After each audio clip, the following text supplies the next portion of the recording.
Bismillahirrahmanirrahim. Assalamualaikum warahmatullahi wabarakatuh. Saya Ahmad Zaki bin Muhammad Ma'lum akan menjelaskan satu tafsiran ayat Al-Quran berdasarkan kaedah tafsir bil ra'yi daripada kitab Fi Zilalil Quran karangan Al-Arif Billah Asy-Syahid Sayyid Qutb Ibrahim Husin.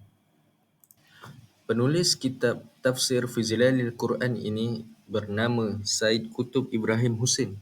Beliau telah dilahirkan pada tahun 1906 Masihi di Kampung Mushwah, daerah Ashud, Mesir, dalam sebuah keluarga yang kuat mematuhi ajaran agama. Beliau telah menghafal Al-Quran sejak dalam usianya yang belum mencecah pun 10 tahun. Tafsir Fi Zilalil Quran ini dituliskan bersandarkan kepada kajian-kajian beliau yang mendalam, yang ditimba secara langsung dari pengajian Al-Quran dan As-Sunnah, di samping bersumberkan kitab-kitab tafsir yang muktabar. Kitab tafsir Fi Zilalil Quran ini berbeza dari tafsir-tafsir yang lain apabila Said Qutb menggunakan satu metodologi penafsiran yang membersihkan pentafsiran ayat Al-Quran dari perbicaraan sampingan dan selingan yang tidak disarankan oleh nas-nas Al-Quran. Oleh itu, kitab ini berciri-cirikan seperti mana yang dinyatakan. Baik, kitab tafsir Fi Zilalil Quran ini merupakan satu kitab tafsir yang menggunakan kaedah tafsir bil ra'yi, iaitu dengan menggunakan ijtihad ulama mufassir dalam menjelaskan ayat-ayat Al-Quran. Tetapi ia tetap berdasarkan pematuhan kepada syarat-syarat tertentu seperti yang saya senaraikan di bawah. Tanpa melengahkan masa lagi, saya memilih satu ayat, iaitu ayat surah An-Nahl, ayat 125.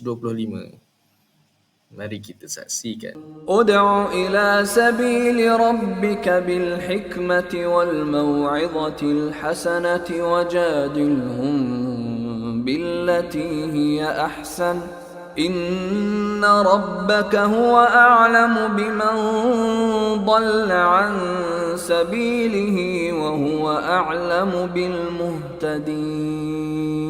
Maksudnya, berdakwahlah ke jalan Tuhanmu dengan hikmat kebijaksanaan dan pengajaran yang baik, dan berdebatlah dengan mereka dengan cara yang terbaik.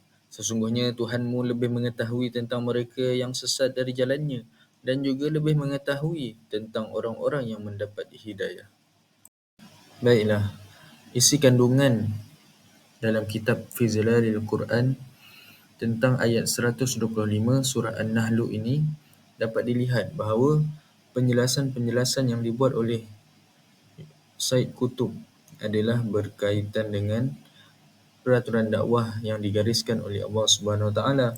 Jadi saya telah ringkaskan untuk mudah difahami dalam masa yang singkat, iaitu yang pertama sekali, dakwah itu untuk agama Allah Subhanahu Wa Taala, bukan kepentingan peribadi. Jadi seorang pendakwah melakukan dakwah itu tidak mengharapkan apa-apa balasan, melainkan mengharapkan dia sudah menunaikan satu tanggungjawab yang terletak pada dirinya sebagai seorang Muslim. Yang kedua pula, dakwah perlu dilakukan dengan bijaksana, dengan hikmah, sesuai dengan keadaan dan suasana. Seterusnya, pendakwah perlu teliti kadar dakwah yang hendak disampaikan kepada mad'u supaya tidak memberatkan mad'u dengan sesuatu taklif yang mereka sendiri belum bersedia untuk menerima. Dan yang keempat, dakwah dengan pengajaran yang baik yang meresap ke dalam hati secara halus dan menembusi perasaan manusia dengan lemah lembut, bukan dengan menggunakan kata-kata yang kasar ataupun kecaman.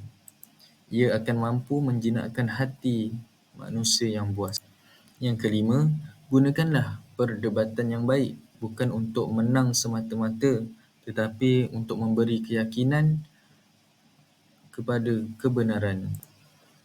Hal ini dijelaskan oleh Said Qutb bahawa tidak perlu membuat satu tekanan yang zalim kepada pihak lawan semata-mata untuk menang, tetapi santunilah pihak lawan supaya mereka dapat berfikir dengan secara waras dan logik supaya mereka dapat lihat apakah kebenaran yang hendak disampaikan. Dan yang keenam pula, peraturan dakwah yang digariskan oleh Allah Subhanahu Wa Taala ialah selepas selesai melakukan dakwah, maka serahkanlah urusan hidayah kepada Allah Subhanahu Wa Taala. Jadi sekiranya pendakwah melihat mad'unya tidak berubah ataupun tidak mengambil iktibar daripada dakwah yang disampaikan, maka pendakwah tidak perlu rasa putus asa ataupun mengalah, kerana hidayah itu adalah urusan Allah Subhanahu Wa Taala. Sebagai kesimpulannya, kita dapat lihat pentafsiran kitab Fi Zilalil Quran terhadap surah An-Nahlu ayat 125. Penggunaan kaedah tafsir bil ra'yi dapat dilihat ketika mana Said Qutb tidak menonjolkan sebarang hadis atau pendapat sahabat dalam menjelaskan ayat 125 surah An-Nahlu ini. Dan beliau juga tidak mengambil sebarang kisah Israiliyat dalam menafsirkan ayat ini. Seterusnya, beliau membincangkan secara logik bab kehormatan diri pada penjelasan ayat berkaitan debat yang baik. Ia tidak disokong oleh apa-apa dalil nakli dan ia adalah hujah yang disokong dengan dalil akli. Wallahu a'lam bishawab. Alhamdulillah, itu sahaja daripada saya.